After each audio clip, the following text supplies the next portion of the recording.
ഈമാനിൽ നേരിട്ട് നരകത്തിലേക്ക് പോകുമെന്ന് പ്രഖ്യാപിക്കപ്പെട്ട ഏക സ്ത്രീ. ഇത്രയും കാലം ഉണ്ടായതിലും ഇനി ഉണ്ടാകാനിരിക്കുന്നതിലും ഏറ്റവും ദുഷ്ടയായ സ്ത്രീ ഉമ്മു ജമീൽ. ഇസ്ലാമിനോടുള്ള അവിശ്വാസത്തിന്റെ യുദ്ധം അതിന്റെ മുഖമായി മാറിയ സ്ത്രീയാണ് ഉമ്മു ജമീൽ. ഇന്നത്തെ ഇസ്ലാമിന്റെ ശത്രുക്കളെ മനസ്സിലാക്കണമെങ്കിൽ ആദ്യം നമ്മൾ അവരെ മനസ്സിലാക്കണം. ഇന്നത്തെ ഇസ്ലാമിന്റെ എതിരാളികൾ ഉപയോഗിക്കുന്ന എല്ലാ കപട നടപടികളും ആദ്യമായി ഉപയോഗിച്ചത് അവരാണ്. തന്റെ ഭർത്താവിനെ ഈമാനിൽ നിന്നും പിന്തിരിപ്പിച്ചു. മുസ്ലിമീങ്ങളെ പീഡിപ്പിക്കാൻ തന്റെ ശക്തി ഉപയോഗിച്ചു. മക്കയിലെ ഏറ്റവും ശക്തമായ ഗോത്രങ്ങളിലൊന്നായ ഖുറൈശി വംശത്തിൽപ്പെട്ടവരായിരുന്നു അവർ. അവരുടെ പിതാവ് ഹബ്ബ് ബിൻ ഉമ്മയ്യ മക്കയിലെ ബഹുമാനിക്കപ്പെട്ട നേതാക്കളിൽ ഒരാളായിരുന്നു. ഉയർന്ന സ്ഥാനമുള്ള ശക്തിയും പ്രശസ്തിയും നിറഞ്ഞ ഒരു കുടുംബത്തിലാണ് ജനിച്ചതെങ്കിലും സ്വഭാവത്തിൽ അതുണ്ടായിരുന്നില്ല. ചെറുപ്പം മുതലേ അഹങ്കാരിയായിരുന്നു. യൗവനത്തിൽ അവർ അബ്ദുൽ മുത്തലിബിന്റെ മകനായ വ്യാപാരിയായ അബൂലഹബിനെ വിവാഹം ചെയ്തു. മക്കയിലെ ഏറ്റവും സമ്പന്നനും സ്വാധീനമുള്ളവനുമായിരുന്ന അബൂലഹബ് തന്റെ ധനസമ്പത്ത് കൊണ്ട് ഉമ്മു ജമീലിനെ പോലെയുള്ള ആഡംബരാസക്തയായ സ്ത്രീയെ അതീവ സന്തോഷവതിയാക്കി. ഖുറൈശികളിലെ പ്രശസ്ത വ്യാപാരിയായിരുന്ന അബൂലഹബിന്റെ സമ്പത്ത് ഉപയോഗിച്ച് അവർ മക്കയിലെ ഏറ്റവും ചർച്ചയായ സ്ത്രീകളിൽ ഒരാളായി മാറി. എന്നാൽ ഭർത്താവിന്റെ സമ്പത്ത് മാത്രം ആശ്രയിച്ചിരുന്ന സ്ത്രീയല്ല അവർ. തന്റെ ചുറ്റുമുള്ള സ്ത്രീകളെ സ്വാധീനിച്ചു, അഭ്യൂഹങ്ങൾ പ്രചരിപ്പിച്ചു, തനിക്കിഷ്ടമില്ലാത്തതൊക്കെ തകർത്തു. ഇതൊക്കെ അവരെ കൂടുതൽ അഹങ്കാരിയാക്കി. മക്കയിലെ പലരും വ്യാപാരത്തിൽ ഏർപ്പെട്ടപ്പോൾ ചിലർ അവരുടെ ഗോത്രങ്ങളുടെ ബഹുമതിയെ സംരക്ഷിക്കുന്നതിൽ മാത്രം ശ്രദ്ധിച്ചു.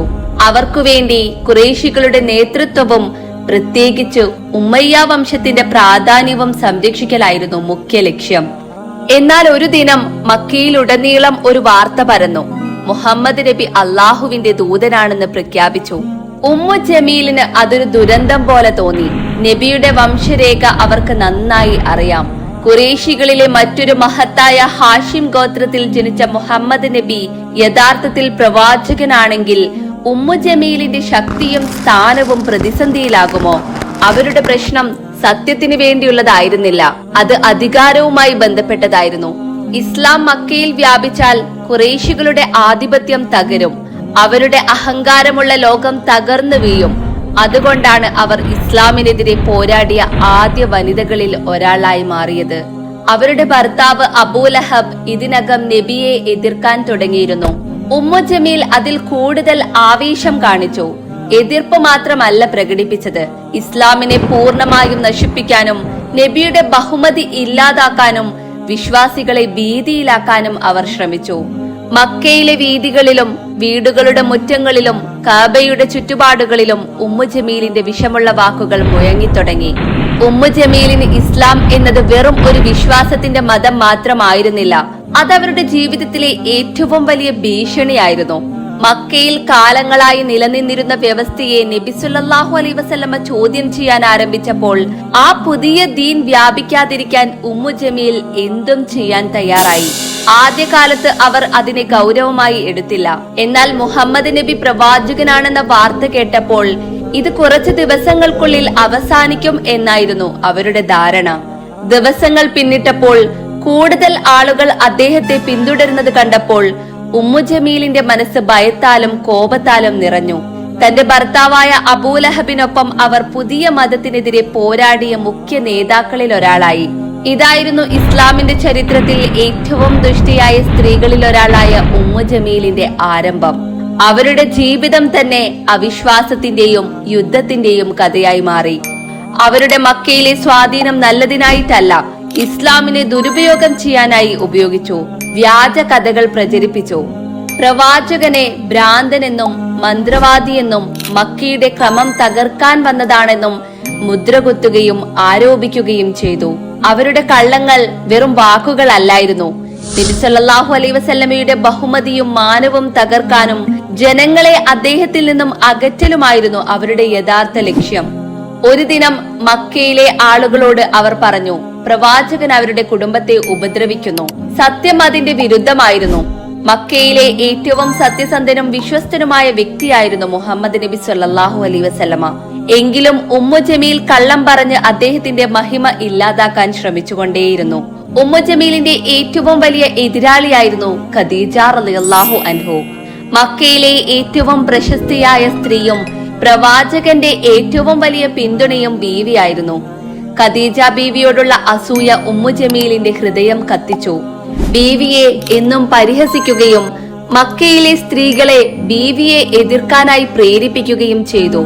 ഒറ്റപ്പെടുത്താനായി ശ്രമിച്ചു. എന്നാൽ ഖദീജ ബീവിയുടെ ശാന്തതയും ഗൗരവവും അവരെ പരാജയപ്പെടുത്തി. അതിനാൽ ഉമ്മു ജമീൽ തന്റെ ഇസ്ലാമിനോടുള്ള വെറുപ്പ് ഖദീജ ബീവിയിലൂടെ വീണ്ടും പ്രകടിപ്പിക്കാൻ തുടങ്ങി. ഖദീജ ബീവി ആ കള്ളങ്ങൾക്കിടയിലും സഹനത്തോടെയും ധൈര്യത്തോടെയും നിന്നു. അവരുടെ ഹൃദയത്തിലുള്ള വിശ്വാസം ഉമ്മു ജമീലിന്റെ കോപത്തെക്കാൾ ശക്തമായിരുന്നു.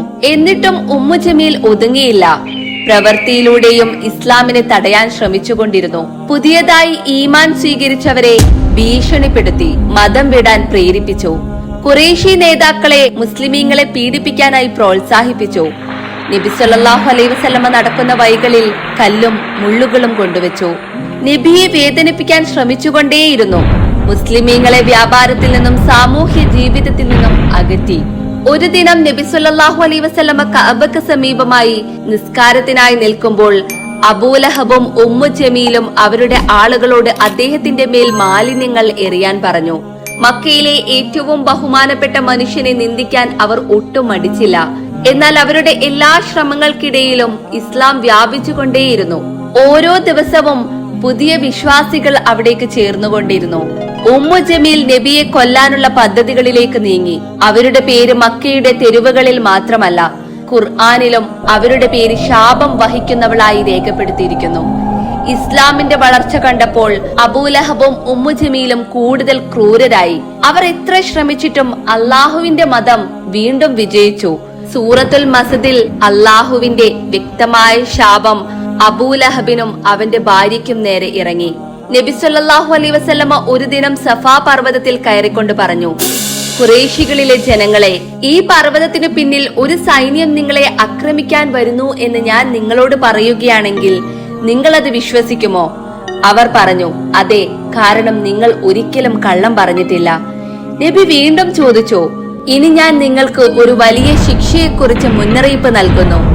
അത് ഇസ്ലാമിലേക്കുള്ള പരസ്യമായ വിളിയുടെ തുടക്കമായിരുന്നു. അബൂലഹബ് കോപത്തോടെ എഴുന്നേറ്റ് നിന്നുകൊണ്ട് പറഞ്ഞു, ഇത് പറയാനാണോ നീ ഞങ്ങളെ വിളിച്ചത്? പിന്നീട് അള്ളാഹു സൂറത്തുൽ മസദിൽ വെളിപ്പെടുത്തി, അബൂലഹബിന്റെ കൈകൾ നശിച്ചു പോകട്ടെ, അവൻ നശിച്ചിരിക്കുന്നു. അവന്റെ സമ്പത്തും അവൻ നേടിയതും അവനെ രക്ഷിക്കില്ല.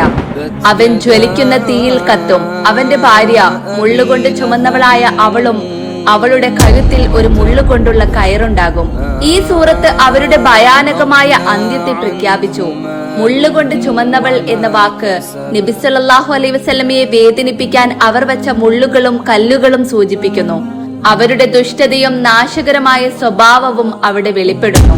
സൂറത്തുൽ മസദ് ഇറങ്ങിയപ്പോൾ ഉമ്മു ജമീൽ ക്രോധത്താൽ നിറഞ്ഞു. ആ സൂറത്ത് ഒരു മരണവിധി പോലെ അവർക്ക് തോന്നി. മക്കയിലെ ആളുകൾ അപ്പോൾ അവരുടെ വിധിയെക്കുറിച്ച് സംസാരിച്ചു. ഖുറൈശി നേതാക്കൾ പോലും അവരെ പരിഹസിച്ചു. ഒരു ദിനം വലിയ കല്ലെടുത്ത് അവർ നബിയെ കൊല്ലാനായി മസ്ജിദുൽ ഹറമിലേക്ക് പോയി. അവിടെ നബി സല്ലല്ലാഹു അലൈഹി വസല്ലമ അബൂബക്കർ റളിയല്ലാഹു അൻഹുവിനോടൊപ്പം ഇരിക്കുകയായിരുന്നു. എന്നാൽ അള്ളാഹു നബിയെ അവരുടെ കണ്ണുകളിൽ നിന്നും മറച്ചിരുത്തി. ഉമ്മു ജമീൽ അബൂബക്കർ റളിയല്ലാഹു അൻഹുവിനോട് നബി സല്ലല്ലാഹു അലൈഹി വസല്ലമ എവിടെയെന്ന് ചോദിച്ചു.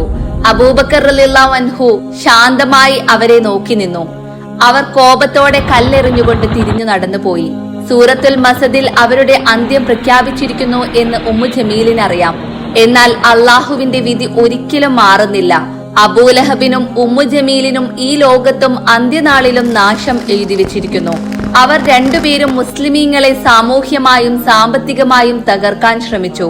3 വർഷം നീണ്ട ആ ബഹിഷ്കരണം മുസ്ലിമീങ്ങളെ ഭയാനകമായ അവസ്ഥയിലെത്തിച്ചു. എന്നാൽ ഇസ്ലാമിന്റെ വളർച്ച മാത്രം അവർക്ക് തടയാനായില്ല. അവരുടെ ക്രൂരത അവർക്ക് തന്നെ എതിരെ അടിക്കാൻ തുടങ്ങി. അള്ളാഹു സൂറത്തുൽ മസദിലൂടെ തന്നെ പറഞ്ഞിരുന്നു, അബൂലഹബ് നരകാഗ്നിയിൽ ശിക്ഷിക്കപ്പെടും. ആ ശിക്ഷയുടെ തുടക്കം ഈ ലോകത്ത് നിന്ന് തന്നെ തുടങ്ങി. മക്കയിൽ ഒരു ഭയാനകമായ രോഗം പടർന്നു. അബൂലഹബിനെ അത് പിടികൂടി. രോഗം അത്ര മോശമായിരുന്നതിനാൽ ആരും അയാളുടെ അടുത്തേക്ക് പോയില്ല. അയാൾ ഒറ്റപ്പെട്ട് വേദനയിൽ കഷ്ടപ്പെട്ട് മരിച്ചു. വർഷങ്ങളോളം ഉമ്മു ജമീൽ ഭർത്താവിനൊപ്പം പീഡനത്തിന്റെ പാതയിൽ നടന്നു. എന്നാൽ സമയമെത്തിയപ്പോൾ അവർ സ്വന്തം ഭർത്താവിനെയും ഉപേക്ഷിച്ചു. അബൂലഹബ് മരിച്ചപ്പോൾ അവന്റെ ശരീരം അനാഥമായി കിടന്നു. ആരും അതിനെ അടക്കം ചെയ്യാൻ തയ്യാറായില്ല. ഒടുവിൽ ചിലർ പണം വാങ്ങി ആ മൃതദേഹം ഒരു കുഴിയിലിട്ട് കല്ലുകളാൽ മൂടി. അവരുടെ സമ്പത്തും സ്ഥാനവും അഭിമാനവും എല്ലാം ഇല്ലാതായി. അബൂലഹബിന്റെ മരണത്തിനു ശേഷം ഉമ്മു ജമീൽ ഒറ്റപ്പെട്ടു. ഒരിക്കൽ മക്കയെ നിയന്ത്രിക്കാമെന്ന് വിചാരിച്ചിരുന്ന ആ അഹങ്കാരിയായ സ്ത്രീ പിന്നീട് ദുർബലയും സഹായഹീനയുമായി. മക്കയിലെ ആളുകൾ പരസ്പരം പറഞ്ഞുകൊണ്ടിരുന്നു, സൂറത്തുൽ മസദ് അവരുടെ ജീവിതത്തിൽ യാഥാർത്ഥ്യമായിരിക്കുന്നു. എന്നിട്ടും അവർ അത് സമ്മതിച്ചില്ല. ഇസ്ലാമിനെതിരെ നിന്നു. കാലം കടന്നപ്പോൾ ഉമ്മു ജമീൽ ദുർബലതയിലേക്കും നിരാശയിലേക്കും വീണു. ചരിത്രരേഖകൾ പറയുന്നത് അവരുടെ മരണം ഭയാനകമായിരുന്നു എന്നാണ്. ചിലർ പറയുന്നു വലിയൊരു കല്ല് അവരെ ചതച്ചു. മറ്റുള്ളവർ പറയുന്നു അവരുടെ കഴുത്തിൽ കയറിട്ടവർ മരിച്ചു എന്ന്. സൂറത്തുൽ മസദിലെ അവളുടെ കഴുത്തിൽ മുള്ളുകൊണ്ടുള്ള കയറുണ്ടാകും എന്ന വാക്കുകൾ യാഥാർത്ഥ്യമായി. ഉമ്മു ജമീലും അബൂലഹബും ഇസ്ലാമിന്റെ ഏറ്റവും ശക്തരായ ശത്രുക്കളിൽ ഒരാളായിരുന്നു. അവരുടെ അന്ത്യം നിന്ദയിലും വേദനയിലും കഷ്ടതയിലുമായിരുന്നു. അത് അവരുടെ വെറും കഥ മാത്രമല്ല, അള്ളാഹുവിനെ നിഷേധിക്കുന്നവർക്കും അതിക്രമിക്കുന്നവർക്കും അന്ത്യത്തോളമുള്ള മുന്നറിയിപ്പാണ്. പ്രവാചകന്റെ പാതയിൽ സത്യത്തിലും നീതിയിലും ജീവിക്കാൻ ഞങ്ങളെ നീ സഹായിക്കണേ.